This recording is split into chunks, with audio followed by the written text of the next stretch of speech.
Тэгээ өнөөдөр хэсгээр дамжуулаад бид ариун сүнсийг хэн илгээсэн, мөн ариун сүнс ирсэн ямар утга учиртай зүйл болохыг ойлгож авна гэсэн үг байна. Амен. Тэгээ бүгд хамтдаа юуны дөрөнд 16 дугаар ишлэлээс 18 дугаар ишлэгийг уншъя. 3 Энэ нь иш үзүүлэгч Йоолоор дамжуулан Бурхан айлдахдаа эцсийн өдрүүдэд би сүнсээ бүх махбод дээр сутгана. Хөвгүүд огт чинь иш үзүүлж, залуус чинь үзэгдэл үзэн, хөгсчүүд чинь зүүд зүүдлэх болно. Ирэм гэлгүй боолуудынхаа дээр тэр өдрүүдэд би сүнсээ сутгана. Тэд иш үзүүлэх болно. Амен. Тэр Йоол иш үзүүлэгч бол Есүс Христийг энэ дэлхий дээр ирэхээс хэдэн зуун жилийн өмнө амьдарч байсан иш үзүүлэгч. Тэр яг хэдэн зуун жилийн өмнө гэдэг нь тодорхой бичдэггүй ч гэсэн тэр энэ иш үзүүлэгч юу гэж иш үзүүлсэн байсан бэ гэхлээр Бурхан ингэж айлдаж байна. Бурхан юу гэж айлдаг гэхлээр эцсийн өдрүүдэд ийм зүйл болно гэж. Тэр Йоолын иш үзүүлгийг хоёр хэсэгт хувааж үзэж болно. Нэгдүгээр нь болохоор эцсийн өдрүүдэд ямар үйл явдал болох бөгөөд сүүл хэсгээр нь эцсийн өдрүүдийн төгсгөлд ямар үйл явдал болох талаар өгүүлсэн байна. 17, 18 дахь ишлэлээр эцсийн өдрүүдэд буюу Есүс Христийн эхний ирэлтээс хоёр дахь ирэлтийн хоорондох хугацаанд ариун сүнсийг илгээх болно талаар өгүүлсэн байна. Эцсийн өдрүүдэд би сүнсээ бүх махбод дээр, тавчхан дээр бол өөрийнхөө бүх хүмүүс дээр буулгана гэж. Бүх махбод гэдэг мал хуу орж орохгүй байгаа ч тийм танаар ойлгож байгаа илгөө. Мал олж байгаа тийм ээ ямаа ариун сүнсээ дүүрэх талаар ярьж байгаа юм биш. Энэ зөвхөн хүний талаар ярьж байгаа. Бурхан өөрийнхөө хүмүүсийн талаар ярьж байгаа. Би өөрийн хүмүүсийн дээр 518 дахь ишлэлийг харах юм бол ирэм гэлгүй боолуудынхаа дээр сутгана гэж. Эцсийн өдрүүдэд буюу Есүс Христийн дэлхий дээр ирээ тэнгэр дооцсон цагаас хойш ариун сүнс Бурханы хүмүүсийн дээр буудаг цаг үе болсон гэсэн үг байна. Амен. Ариун сүнс хүмүүсийн дээр буудаг цаг үе болсон. Ариун сүнсийг хүлээн авбал ийм шинж тэмдгүүд илэрнэ. Тэдгээрх нь юу байсан? Хөвгүүд огтуд чинь иш үзүүлнэ гэж. Иш үзүүлнэ гэдэг нь юу вэ гэхээр тэд Бурханы дуу хоолойг сонсож Бурхан өнгөрсөн ийм ажил хийсэн. Бурхан одоо ийм ажил хийж байна. Бурхан ирээдүйд ийм ажил хийх гэж байна талаар ярина гэсэн үг юм. Ариун сүнсийг хүлээн аваад ирэхээр залуу хөвгүүд огтдэр ийм өөрчлөлт гарна гэж. Харин залуусууд нь үзэгдлийг үзнэ. Бурхан ийм ажлуудыг хийж байна.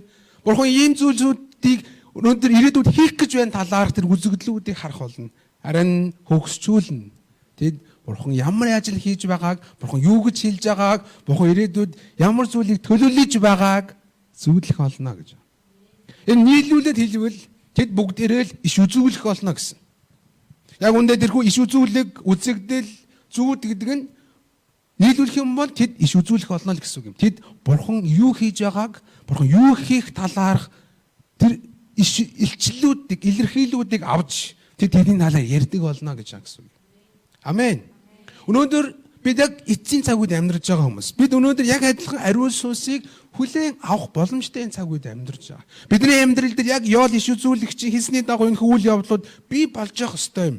Бид Бурханы иш үзүүлгээд өгсөдийг авч, бид үзэгдлүүдийг үзэж, бид Бурханаас илэрхийлэлтэй тэрхүү зүүдүүдийг зүүдэлж байх ёстой цаг үе. Мадуудаа өөрөөр иргэн хар. Та бидний амьдрал дээр ийм зүйл байхгүй байгаа бол хоёрхан сонголт байна. Нэгдүгээрх нь та ариун сүнсийг аваагүй хүн гэсэн үг. Ариун сүнсийг хүлээн аваагүй бол тэр иш үзүүлэг, тэр үзэгдлүүд, тэр зүүд байхгүй нь ойлгомжтой шүү дээ. Харин хоёрдугаарх нь ариун сүнсийг хүлээн авсан ч ариун сүнстэй дотн биш байна гэсэн үг. Магадгүй ариун сүнсийг гомдоосон байж магадгүй юм. Тийм учраас бид ариун сүнсээр дамжуулан хилэгдэж байгаа. Тэгэхээр иш үзүүлгүүд, тэгээ зүүд, тэр тэггээр үзэгдлүүд байдаггүй юм. Тэр энэ тал дээр хэд хэдэн гэрчлэлүүд жишээнэр байна юм. Миний нэг таньдаг дүү гадаад явж сурах тал дээр маш олон удаа оролцсон. Маш олон удаа оролдоод дандаа бүтлгүүдсэн байна. Тэгээд дандаа бүтлгүүдээдсэн би сүүлдээ хэлсэн байгаа. За ингэ холбоодоо оролцсон чинь гадаад явж чадахгүй юм чи Бурхны хүсэл биш юм байлгүй дээ гэж. Надад юу гэж хэлсэн бэ гэхээр энэ удаа би нэг гүрийгээд үзье. Гүчи тэгэл олон удаа бүтлгүүдсэн дахиад бүтлгүүднэ штэ гэсэн чинь өгөөгөө Бурхан надад нэг үзэгдэл үзүүлсэн юм аа. Би олон жилийн өмнө гадаад очиж сурж байгаа талыг үзэгдэл үзсэн юм аа. Би тэгээд энийг Бурхан хүсэж байна гэдгийг ойлгосон болохоор би энэ удаа л оролдож үзээд хэрэг бүтлгүүдх юм бол би болно гэсэн. Гэтэ тэр удаа оролцсон чинь бүтцээ. Гадаад сурж байгаа. Би үнэхээр мундаг байсан байхгүй. Бурхан тэр хүн тийм үзэгдлийг үзүүлсэн учраас. Тэгээд түүний дагуу тэмцэж гуйж явсан учраас хүлээн авч байгаа. Маш олон залуучууд би ирээдүйд юу хийх вэ? Би ямар мэрэгчлэлтэй болох вэ? Би яах вэ гэдэг. Яг үүндээ амархан л да ариун сүнстэй хамт байгаад л эзэн бурханы ариун сүнсээ дүүрэн байхаа ариун сүнс түнд иш үзүүлгийн үгийг эсвэл үзэгдлийг эсвэл зүйдэг өгдөг. Тэгээд би ирээдүйд юм зүйл хийх юм байна гэдгийг ойлгодог. Анх чуулганы ахлаж болох үед бурхан надад ягаад ч юм миний залбирал донд чи нэг угаасаа миний ажил хийнэ гэж сэтгэлийг өгсөн байсан учраас ахлаж уулаач гэдэг үгийг сонсохдоо тэгье гэж үлээ авсан. Тэр тэрхүү үзэгдэл надад тэрхүү эзний иш үзүүлгийн үгс байгаагүй бол би энэ самыг сонгохгүй байх байсан. Миний ойлгож байна те. Бид хойшоо үйлс номуудыг харах юм бол Паул ариун сүнсээр дүүрэн байх үедээ нэгэн үзэгдлийг үздэг. Македоныг нэг хүн гарч ирээд бидэнд туслаач гэж хэлхийг сонсдог. Тэгээд Паул эзэн Македоноор яв гэж байгаа юм байна гэд Македон руу очиж тэр газар сайн мэдээ тарааж үнэхээр олон үр жимс сураадаг ба. Тэгэхээр эцсийн өдрүүдэд бид ариун сүнсээр дүүрч энэхүү үзэгдэл, иш үзүүлэг, зүүдүүдийг хүлээн авах цаг үед байх хэрэгтэй юм аа. Тиймээс өдөр болгон ариун сүнсээр дүүрэн байхын төлөө гуйцгаая, залбирцгаая. Амен. Гой эзнээс илэрхийллүүдтэй тэрхүү илчлүүдийг авцгаая. Гэхдээ би тийм мартаарай. Зүгээр та нэг оройд нэгэн зүүдэлсэн байгаа. Та доржтой ганаатаа гэрэлж гинэ гэж зүүдэлсэн байж болно. Тэр зүгээр л зүүдээж болно шүү. Магадгүй зүгээр залбирт нэг юм үзэгдсэн байж болно. Гэхдээ зүгээр л үзэгдсэн байж болно шүү. Их эзний ариун сүнстэй ойр байх үедээ ариун сүнсний илэрхийлэл бол арай өөр юм. Тэр эзэж мартагдахгүй тэр үргэлж зөв зам руу хөтлөж байгаа. Тиймээс бид эцэг өдрүүд ийм зүйлийг бий болно гэж хэлсэн байна. Харин 19 20 дугаар ишлэл дээр эцэг өдрийн төгсгөл хэсэгт ийм зүйл болно гэж хичүүлэгдсэн талаар өгүүлсэн байна. 19 23 би дээр тэнгэрт совин ёр доор газарт тэмдгүүдийг өгнө. Энэ нь цус гал суулгах утаа билээ. Эзний агуу цог жавхланд өдөр ирэхээс өмнө нар харанхуйлж сар цус мэд болно. Амен. Тэр сүүл хэсэгт нь юу болох вэ гэхээр дээд тэнгэрт совин ёр бол доод газарт тэмдгүүд өгдөн доод газрын тэмдэг юу байна гинэ? Цус гал суулгах утаа болно гэж. Энэ яг юу илэрхийлдэг вэ гэхээр аль хэдүүний Есүс ирэхээс хэдэн зуун жилийн өмнө эцсийн өдрүүд нь төсөл ийм зүйл бий болно гэж хэлж байгаа. Эцсийн өдрийн төсөл хэсэгт яг хизээ болох бид мэдэхгүй байна. Гэхдээ ийм зүйл бий болно гэдэг Есүс энэ талаар Матай номд өгүүлсэн байдаг ишлэлт ном 6 дахь бүлэгдэж хэлсэн байна. Юу ч хэлсэн бэ гэхээр үндэстнүүдийн эсрэг, хаанчлагын эсрэг дайсагнах болно гэж. Энэ тэндгүү газар хөдлөлтүүд бий болно гэж хэлдэг. Тийм учраас цус, гал, суулгах утаа бий болно гэсэн үг. Тэгээд цааш нь юу хэлж ийм гэхээр эзний авгаа цог жавхланд өдөр ирэхийн өмнө эзэн Есүс Христийн эхний ирэлт бол маш даруухан хэдэн хончноос өөр хүн мдээгүй шүү дээ. Удуу Крисмас баяр болох гэж байна. Их хүмүүс мэдгүйсэн болохоор тэнгэр элчнээ явуулж хончид мэдэгдсэн. Христ аврагч ирсэн хинч мдээгүй. Харин түүний 2 дахь ирэлт бол авгаа цог жавхлантай байх болно гэж хэлж байгаа. Тэр өдөр яг ирэхээс өмнөх нь нар харанхуул цар цус мэд болно гэж. Үнэхээр дээд тэнгэрт болох совин ёр ийм тэмдэгтэй байх болно талаараа өгүүлж байгаа. Харин энэ ийм үед ийм аимшигтай зүйл болох гэж байгаа учраас яах ёстой гэдэг дээр 21 эшлэлээр Ёлын шийдвэрлэгч юу гэж хэлсэн байдаг вэ? Эзний нэрийг дуудагч бүхэн аврагдах болно гэж. Есүс бол миний эзэн юм аа гэж дуудаж байгаа дорж ганаа цэцгээ дулмаа аврагдах болно гэж. Харин эзний нэрийг ганаа цэцгээ дуудаж чадахгүй байгуул тэд аврагдах боломжгүй. Иймхүү агуу цаг жавхланд Есүс Христийн дахин ирэлтийн өдрүүдэд аврагдах боломжгүй гэж Иесус зөвлөгч хэлсэн байна шүү дээ. Бид энэ нэг зүйлийг олж харах ёстой. Бид хэтэрхий энэ амьдрал дээр хамаг анхаарлаа тавьж байгаа юм шиг биш үсттэй. Би яаж мөнгөтэй болох уу? Би яаж жаргалтай амьдрах уу? Би яаж баян болох уу? Бидний өдөр тутмын фэйсбүүкээр, инстаграмаар харж байгаа, телевизээр үзэж байгаа тэр бүх хүмүүсийг харахтаа сүүлийн үед ялангуяа залуучууд одоодын талаар алдартай хүмүүсийн талаар их үзэж байгаа шүү дээ. Тэрийг харахтаа яаж эдгээр шиг болох уу? Өдрийн бол шүний зүуд болж явж байгаа биш үсттэй. Хизээ нэгэн өдөр эзний авгаа цог жавхлан тэр өдөр ирэх үед эзний нэрийг дуудаагүй бол бид аврагдаж чадахгүй шүү дээ. Тэгвэл бид хэтэрхий анхаарлаа энэ дэлхий дээр хамаг анхаарлаа тавиад байна уу та гэсэн айдас байна. Би та бүхний уриалж байна.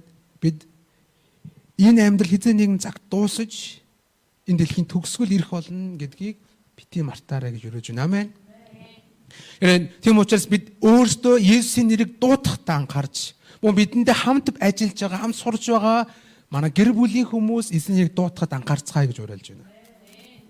Тэгээ бид гэр бүлийнхаа төлөө байн тэдний авралын төлөө тэд Есүсийн нэрийг дууддаг байхын төлөө тасралтгүй залбирсаар байхаас өөр аргагүй. Бид мэдээж Есүсийн талаар ярьдаг. Бид залбирсаар авах бол өнгөрсөн 7 хоног нэгэн сонирхолтой үйл явдал болсон.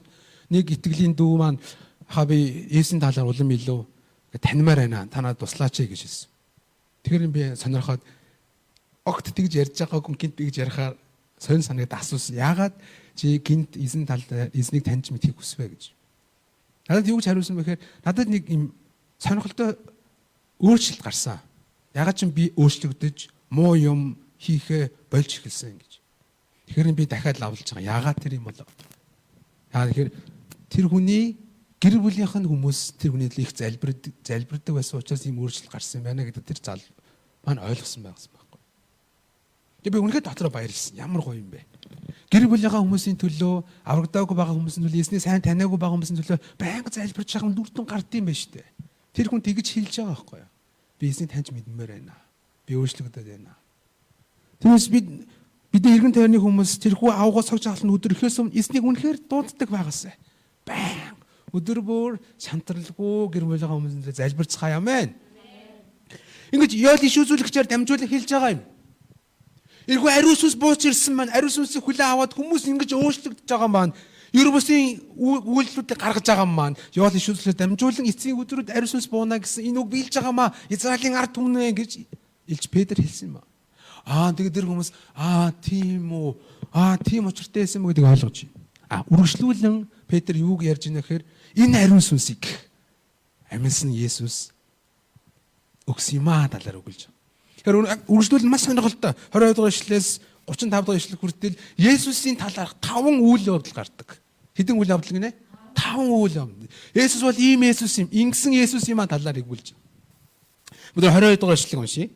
22:3. Израилийн ирчүүдээ эдгээр үгсийг сонсоцгоо. Та нарын мэдсэнчлэн Бурхан та нарын дунд түүгээр үйлдсэн хүчрхэг үс гайхамшиг болон тэмдгүүдээрээ Бурханаас танад илэрхийлсэн хүн нь Назарын Есүс бөгөөд. Нэгдүгээрх нь Есүс үс болон гайхамшиг тэмдгүүдээр Бурханаар илэрхийлэгдсэн хүн юм аа гэдэг хэлж байгаа. Есүсийн үйлдсэн зүйлсийг энгийн хүмүүс хийх боломжгүй шүү дээ. Үгсүүнийг яаж амилуулах вэ?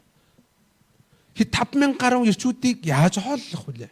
Усан дээгүүр яаж алах вүлээ? Эдгүүрийн Есүс хийсэн эдгээр бүх зүйлс нь бол Бурханаас илэрхийлж байгаа үйл явдал юм аа. Тавчхандаа ирвэл Бурхан Есүсийн энэ хийж байгаа үйлээр дамжуулан би энэ Есүстэй хамт байна. Есүс бол миний хүү юм. Энэ бол миний илгээс нэг юм аа гэдэг илчилж байгаа гэсэн юм. Нэгдүгээрх нь Есүс Бурханаар илэрхийлэгдсэн хүн байсан юм аа гэж. Хоёрдугаарх нь 23 дугаар ишлэлдэр тогтоогдсон шийдвэр ба урдаас Бурханы мэдсэний дагуу тушаагдсан түүнийг та нар хуйлгуучүүдийн гараар хадаж алсан гэж. Хоёрдугаарх нь та хадаж алсан гэдэг үгэнд доогуур сурах. Эхнийх нь Бурханаас та нар илэрхийлсэн гэдэг нь доогуур бол хоёрдугаарх нь хадаж алсан гэж. Тэр хүчит үүс гайхамшиг тэмдгүүдээр Бурханаар илэрхийлэгдсэн Бурханы хүн, Бурханы хүү, Бурханаас илгээгдсэн аврагч байсан гэдэг илэрхийлсэн бол хоёрдугаарх нь та нар түүнийг хадаж алсан. Хадаж алахдаа ямар хүмүүсийн гараар гинэ? Хуйлгуучуд. Энэ хуйлгуучуудыг чиний хэлж байгаа нэхэхээр Ромчуудыг хэлж байгаа. Тухайн цаг үед Ромын колонд байсан учраас Израилийн ард түмэн хүн алга эрхийг Ромчууд өгөөгүй. Тиймээс тэд Есүсийг алуулахын тулд Ромчуудад худал мэдүүлж түүнийг алуулдаг шүү дээ. Гэхдээ Есүс ингэж хоёрдугаарх нь тэр хадаж алуулсан юм аа гэсэн үг юм. Тэгж танилцуулж байгаа. Түүнийг хадаж алуулахыг та нар хийсэн шүү гэж. Гэхдээ энэ сонирхолтой үг бий. Тэр тогтоогдсон шийдвэрийн дагуу Бурханаас урдаас мэдсэний дагуу хийсэн. Есүс зүгээр санаандгүй явж байгаа эсвэл азгүй зүйл тохиолдоод замаа совлогсноор ирээгүй. Есүс өөрийгөө аварч чадах байсан. Ягаад авраагүй? Тэд Бурханаас аль хэдийн тогтоогдсон шийдвэр байсан учраас. Тэр хүн төлөвтний авралын төлөө Бурхантай тохиролцсон байсан. Тэр өгөхөөс аргагүй байсан учраас.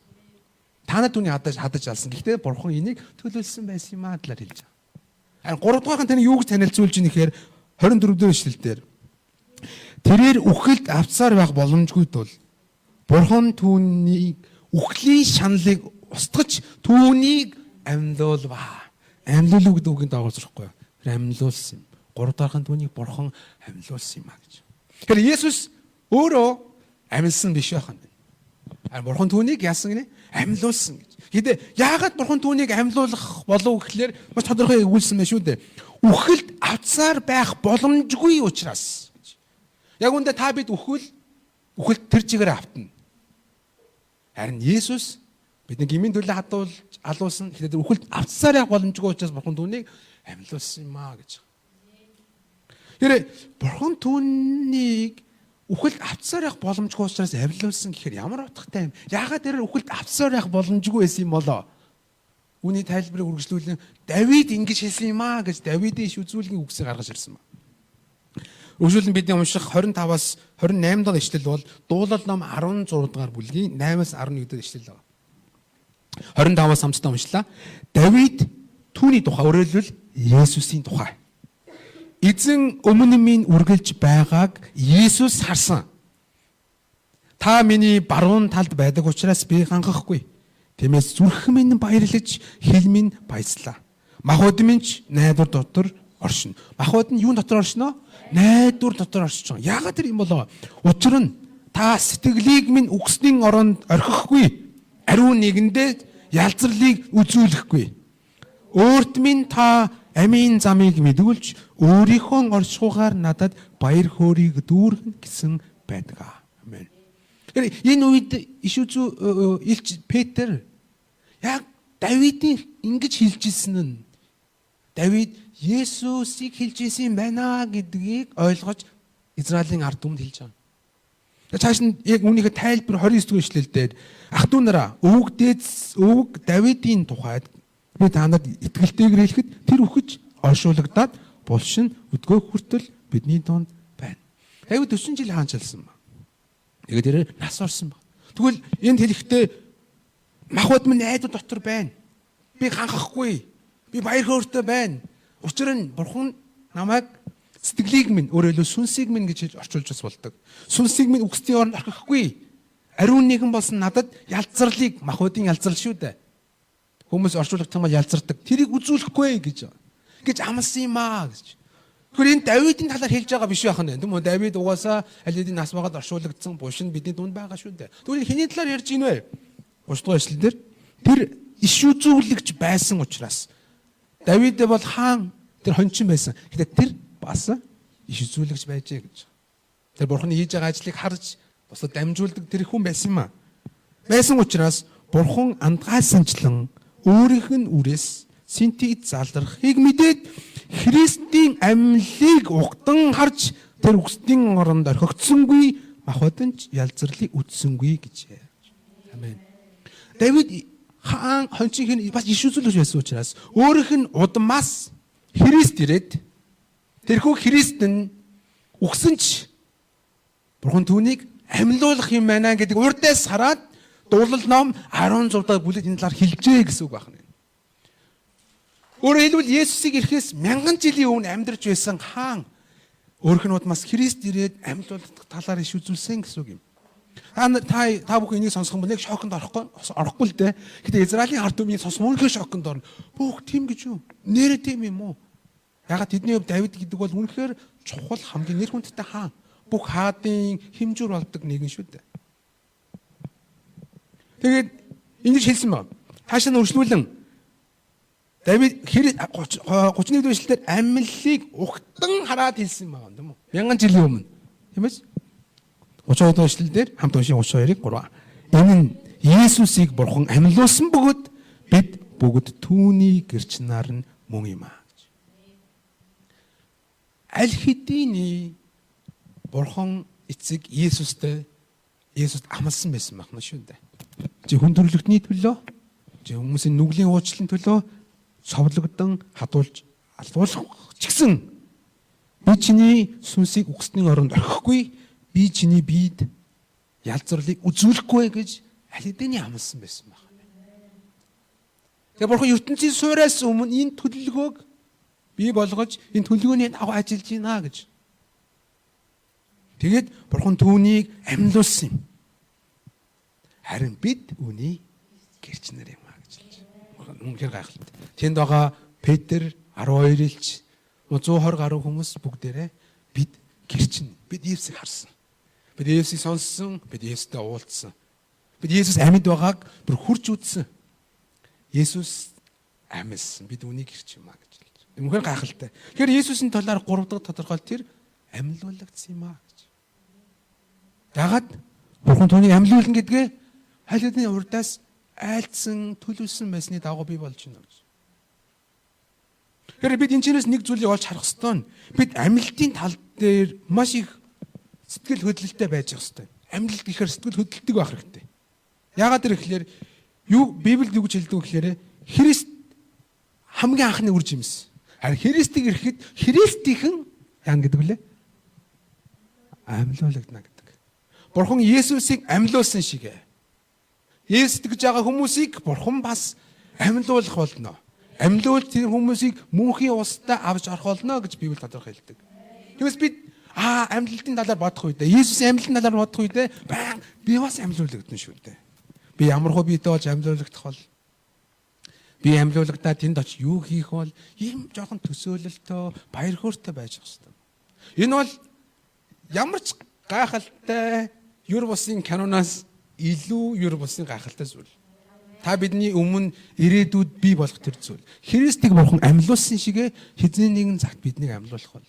Бид энийг боддгоо, бид үүнд баярлдаггүй, бид үүнд талархдаггүй гэдгээ сайн бодож үзэх хэрэгтэй. Энэ амьдрал дээр л хамаг юм аа, энэ амьдрал дээр юм босгохгүй, энэ амьдрал дээр юм бүтээх гээд байхаас илүүгээр би амьлуулагдана. Би амьлуулаад мөнхөн улсад очих учраас тэнд надад эд баялаг байна уу? Мөнхөн улсад надад чагнал байна уу? Ийм зүйлсүүдийг бид бодож санаж авах хэрэгтэй байна. Эдээ үүнээс дахин нэг илүү алхам бол бид Есүсийн амьлтын бас гэрч болох хэрэгтэй. Энэ цаг үеийн гэрчнэр бид. Бидний дунд Христ үгдсэн байгаа юм шиг үстэй. Өнөөдөр Есүс Христ яг бидний дунд нэрээр амьд ажиллаж байна уу? Та Есүс амьд таны эргэн тойронд тань тусалж тантай хамт алхаж байгааг тань өдөрдөж байгааг мэдэрч байна уу? Бид ер нь Есүс Христийн амьд байгааг хүмүүст гэрчилж байна уу? Яг үнэндээ зүгээр амаараа гэрчлэх бишээ. Есүс амьсан юм аа. Энэ хэн ч чадна. Итгэдэггүй ч гэсэн нэг хийж чадна.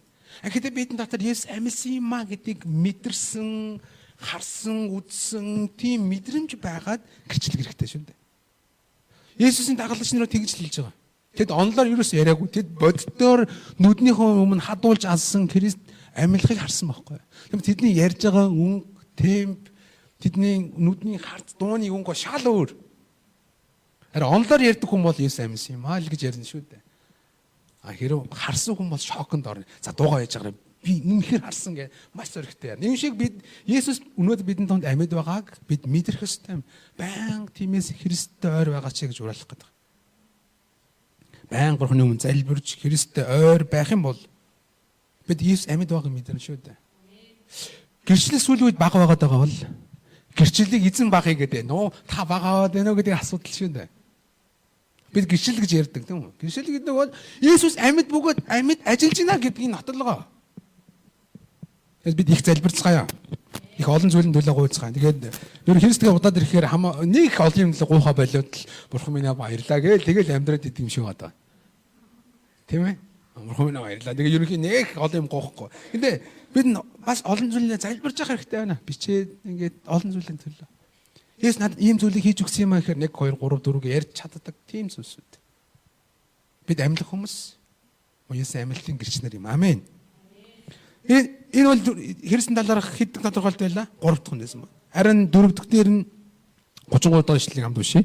33.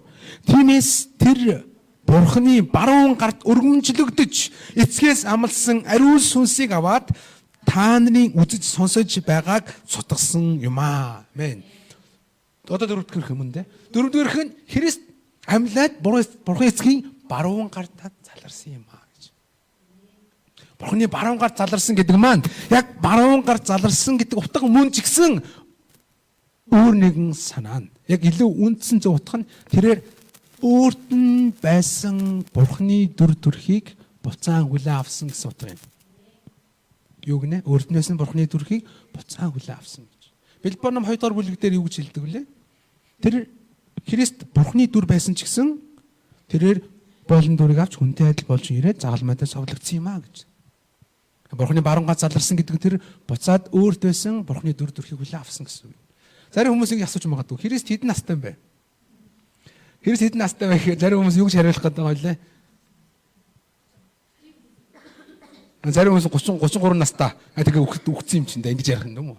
Ихэнх хүмүүс нь 0 он төрсөн гэдэг чинь 2020 настай юм уу? 21 настай юм уу гэж хариулах. Хүмүүс бити андуураарай. Христ төрхөөсөө өмнө тэр байсан шүү дээ. Тэр өөрөө бурхан байсан. Хүн болж ирсэн.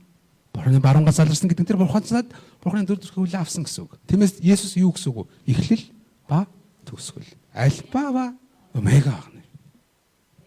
Тэр Бурханы дүр төрхийг хүлээн аваад тэгээд тэрээр Бурхан эцгийн амлсан, өвгөн гэж амлсан байсан юуг та нарт цутгаж байгаамаа? Ариун сүнсийг. Амен. Тэгвэл өнөөдөр ариун сүнс бидний амьдрал дээр ирэх нь хэн илгээдгээс холбоотой байх нь. Хэн илгээдэг учраас ариун сүнс ирдэг байх нь. Уншнаа ойлгохгүй. Эцгээс ариун сүнсийг аваад цутгасан юм аа. Хэн бэ? Есүс байх шүү дээ. Ариука Есүс Христ итгэхгүй бол ариука ариун сүнсийг үл авахгүй гэсэн байна шүү дээ.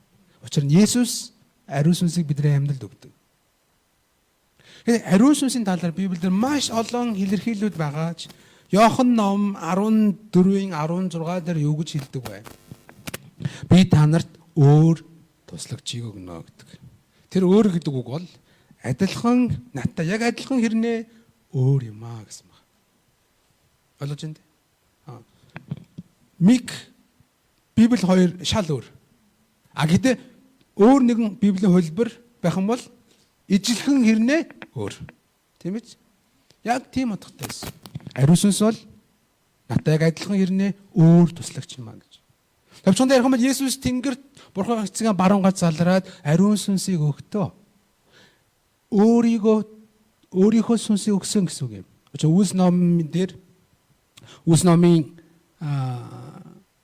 Үлс номын дээр нэгэн чухал үг байдаг нь Есүсийн сүнс гэж илэрхийлсэн байдаг. Ариун сүнс бол Есүс өөрөө. Ариун сүнс гэдэг бол Есүсийн сүнс юм байна. Бодоод үзтээ. Бидний гимэдлээс амаас совлтоо дахин амьлаад хамгийн түрүүнд бидний хийж өгж байгаа зүйл ариун сүнсийг илгээсэн явдал. Тэгвэл Есүсийн өөр туслагч болгон илгээсэн тэр нэгэн ариун сүнс тэгж хийсэн чухалчил бидний амьд өгсөн байхад л бид ариун сүнстэй хэр харилцаж байгаа вэ гэдэг чинь чухал юм. Би ариун сүнсийг хэр үнэлж байна вэ гэдэг чинь чухал юм. Миний дотор сүнс байна уу үгүй байна уу түүч хамаахгүй алхаж байгаа юм бол үнэхээр аимшигтай байхгүй юу? Би тэгж болохгүй хүмүүс. Амен. Библи юу хэлдэг? Ариун сүнсийг бити гомдоо. Сүнсийг бөхөө гэдэг. Бид ариун сүнстэй ярьцдаг, сонсдог, ариун сүнстэй хамт харилцдаг байх хэрэгтэй байна шүү дээ. Амен. Бидний мартаар ариун сүнсийг тэр цутгасан юм а гэж. Ингэж түүний дараа 4 дахь тодорхойлсон бол 5 дахь дээр нь 34, 35 дахь эшлэгийг хамт уншлаа. Учир нь тэрээр Тэнгэрт гарсан нь Давид биш бөгөөд тэр өөрөө эзэн миний эзэн дайлдахдаа миний баруун гарт залрах тун би дайсныг чинь хөлийн гишгүүр болгох хүртэл залрах тун хивэв гэсэн юм аа. Амен.